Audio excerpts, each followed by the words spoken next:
Hi friends, Pastor Terry here.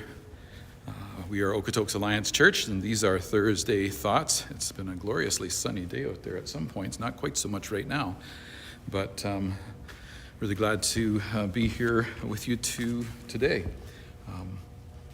Be interested to know how your week is going and whether we can be praying for you in any particular way.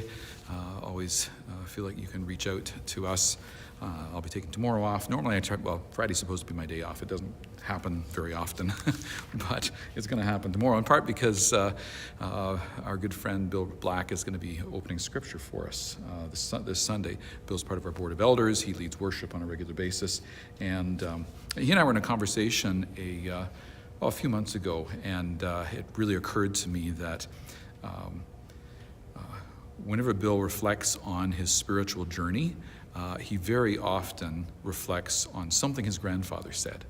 And it just so impressed me that clearly his grandfather had intentionally mentored this younger man, his grandson, in a way that many years later, Bill continues to recall the things that were said. So I said, I think there'd be benefit of you bringing that to us this Sunday. And so we're technically in 1 Timothy, continuing kind of through that study. We called the series Mentored by the Great Apostle Paul. We are desiring that his words to Timothy would instruct us, that we would grow in our faith, strengthen in our faith. And you get to the end of chapter 3, and he clarifies some of his purpose in his writing. He says, if I am delayed, you will know how people ought to conduct themselves in God's household, which is the church of the living God, the pillar and foundation of truth. And he goes on to speak about the mystery of that, of the gospel, the good news that Christ has come among us. But as we think about this idea of mentoring, this kind of bigger picture question, there's a broader witness of Scripture, which I think is where Bill is going to go on Sunday. There are passages of Scripture which say things like, my children, listen to your father when your father corrects you. Pay attention and learn good judgment, for I am giving you good guidance. Don't turn away from my instructions, for I too was once my father's son, tenderly loved as my mother's only child. That's Proverbs chapter 4, verses 1 through 3. This is a very common theme in the book of Proverbs. It's what we consider to be wisdom literature. It brings a voice of wise guidance. It'll say things that are we would understand are best perceived as being general truisms, good advice, not guarantees or promises. So when it says something like bring up a child in the way he should go, and when he is old he will not depart from it, that is a general truism. It's not that you can't find examples of people who have done their best to train their children in the way they should go, and when they were older they did depart from it. So we're understanding something about the nature of Scripture. What's the nature of biblical narrative, which tells story, different from what I just quoted, which is wisdom literature. There's a poetic aspect to it. There's an artistry to it. So we have to read that carefully. We listen for turns of phrase, for the style of language that might be metaphorical, that might be allegorical. So we're listening so that we're not expecting to say something to me that it's not. We're avoiding, wanting to avoid disappointment. Oh, the Scriptures guaranteed me. No, they didn't guarantee you anything. You were reading it in error. That's a proverb. It's a general truism, and that's all it ever intended to be.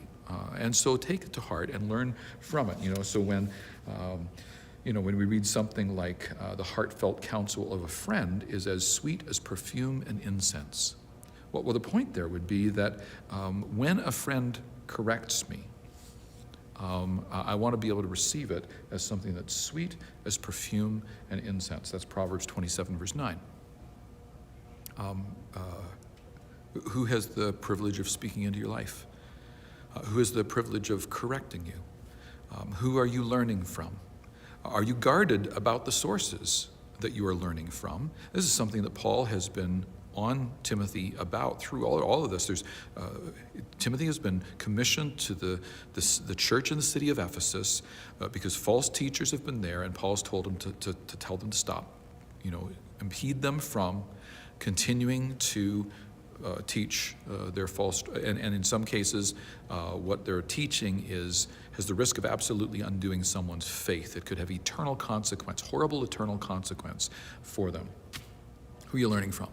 I'm excited to have Bill share from some of his story of who he's been learning from and how that has impacted him.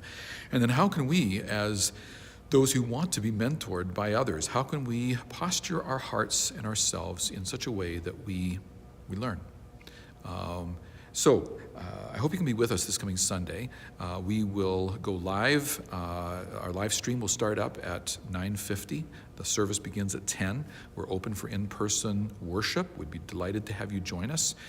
We are masking and singing, and we're not required to distance, but we have the pews still sort of separated, the chairs separated, until we have capacity beyond what that accommodates, and at that point we'll open up more chairs, and that's just trying to be sensitive to one another as we give one another the grace to kind of ease into this new world. Good grief, our world has been rocked, and there are changes that are coming mercifully, and it looks like we're coming through the close of pandemic, and that the treatment of what we've been through, the treatment of COVID is going to be managed differently in an endemic form. And everything I read, everything I see indicates that's a good thing as far as I can tell. I'm not a medical practitioner, but I'm listening to those who are, including those who are in our church family. I'm grateful for them.